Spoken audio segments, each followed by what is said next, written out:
So why so many people choosing Canada as a destination for schooling? So Canada has the third largest immigration students in the entire world, and currently they accept about 130 international students each and every year.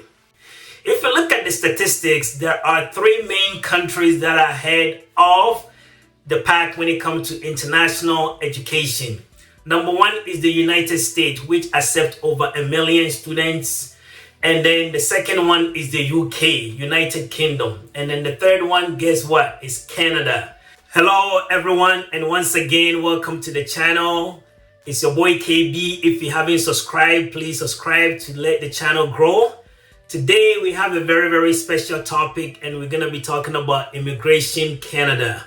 In the last video that I did, I touched upon 3 different areas where individuals can come to Canada through the express entry, through also school and visitation. So today we're going to be focusing more on how to come to Canada using school, or how to come to Canada based on your education credential. Canada, as I've mentioned before, is a country which is very vast and very wide. And currently we have about 200 plus universities and also colleges. So the university is usually a 4-year program, undergraduate, and also it has a master program, mostly a year or 2. And then as far as it goes, you can have a PhD from the university as well. When it comes to the college level, usually is about 6 months certificate to a year or 2 years, and sometimes it can go to a 3-year if you're looking for an advanced diploma certificate. So why so many people choosing Canada as a destination for schooling? If you look at the statistics, there are 3 main countries that are ahead of the pack when it comes to international education. Number one is the United States, which accepts over 1 million students. And then the second one is the UK, United Kingdom. And then the third one, guess what? Is Canada.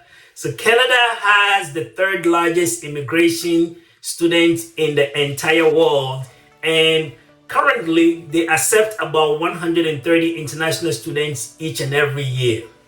So choosing school in Canada can be very interesting, because Canada has 10 provinces and also 3 territories.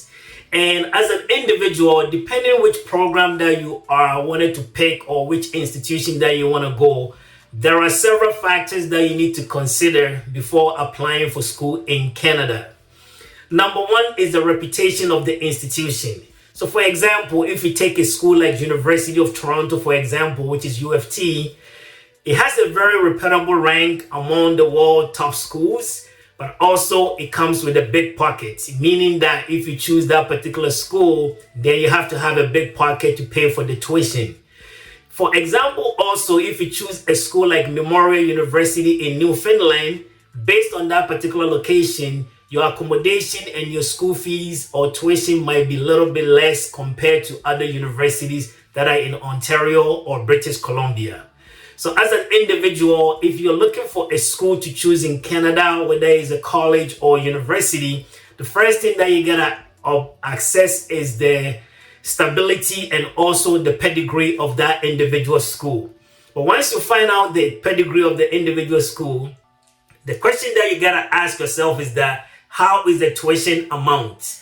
Because the tuition can play a major role when you're choosing a school in Canada. And as I've given you an example, a school like UFT engineering program can cost you about $70,000 Canadian to about $100,000 Canadian. The same project or the same program, if you choose it at the Memorial University or University of Saskatchewan, that school fees might be half of what you pay at UFT. So once you find the pedigree of the institution, then definitely you gotta look at the tuition components. Another area that you also have to look at is the location of the institution. Because right now, the cost of living in Canada has risen so high to a point where individuals that are choosing schools like UFT or other schools in Ontario, they're finding it very difficult to come up with the accommodation and also the tuition fees that I've mentioned. But if you choose a school like a school in Manitoba or a school in Alberta, then the chances of you having a perfect accommodation, which is more affordable, is more eloquent and is more sounded. So as you are looking into all these aspects, make sure the location that you're choosing the school is very, very important. Another key element to also consider when you are choosing a school in Canada is also the path to your PR. And what I mean by your PR is your permanent residence. Because the way Canada right now, the way it is that if somebody chooses a master's program in a place in Nova Scotia, they have a very high chance of getting their permanent residence after school more higher than Ontario. A couple of reasons why. Because places like Nova Scotia, the population is less, and also the government has a mandate where individuals that finish this program can actually stay, and there's a program where it will assist them, and there's a pathway towards your PR. Not necessarily Ontario is not going to grant you the same merit, but the path to this PR or your permanent residence is more easier in most of these remote areas in Canada. So definitely if you are choosing a school or you're considering, this is one of the areas where you have to also consider. And then comes the accommodation, right? Accommodation, as I've mentioned before, Toronto is really skyrocketing. So places like Nova Scotia, New Brunswick, or Saskatchewan, the accommodation is sometimes a little bit less. So as you factor in looking into schools, these are the areas that you have to factor in as well. So for the school itself, once you actually identify a school that you want to go to, now the next step as an individual is to actually submit your application at your particular embassy at your local country. So once you submit this application in, that will actually help you grant a study permit or a study visa. So this study permit is the one that's going to allow you to come into Canada and to come to study in these institutions that I've mentioned already. So once you put in your papers in, usually the requirements are your police check, your birth cert, and also the financial component. Very, very important. And a lot of time people neglect it, because depending on the school that you're choosing or the area that you want to go to, that will determine your tuition. For example, if you choose Toronto, for example, downtown Toronto accommodation for renting can range between $2,000 to $2,200 a month. So if they are doing your application, this has to be factored in, that not only that you are paying tuition, but also when you come to Canada, the location that you're going to be living and the accommodation, they're going to factor that in. So as you're submitting your financial statement, you have to factor all these things in there as you look into schools in Canada. Another area where after you put all your applications through, then also you have to require a certain amount of your education credentials to put it in so that they can access it to see that you also qualify for these areas. Also, individuals can look for scholarships when it came to Canadian education, and there are so many institutions out there that offer scholarships programs. So schools like New Brunswick, schools like Manitoba, schools like Memorial University in Newfoundland, all these schools offer a decent scholarship towards your education. So once you have all your paperwork and you submit it, which is your financial statement, your medical, your date of birth, your police record, you have all these things in place, and then you have been approved, then finally you can actually pick up your visa with your passport and on your way to Canada. But along the way, make sure that when you're coming, depending on the area that you're going, you are fully prepared and you know the place where you're going to stay, whether it's a campus life or out of campus life.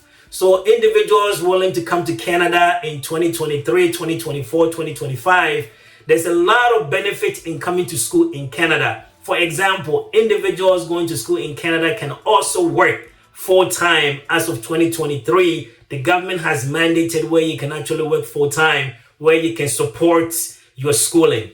Also, Canada is a very safe country and a lot of safety measures are in place. So if you're choosing a school, it's definitely a way to consider Canada because of the safety. Another area that I love about Canada is the immigration program.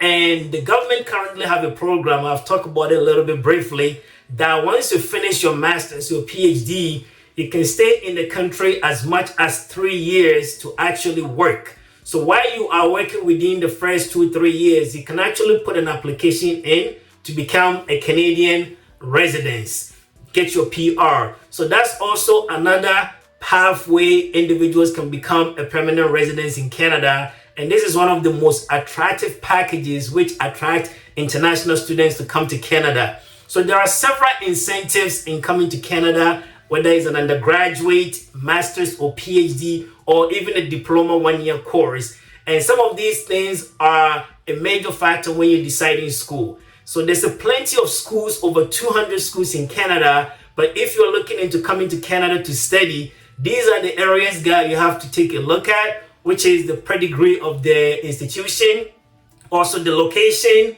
and also accommodation, and also a place that allows you to get your permanent residence in time, in a more safe, efficient manner. So I'll be ending the video very soon, but just keep in mind that if you're applying to Canada, all the schools are very, very prestigious and they're very, very academically inclined. So it all comes down to your pocket money and where you want to be and your reason for coming to Canada.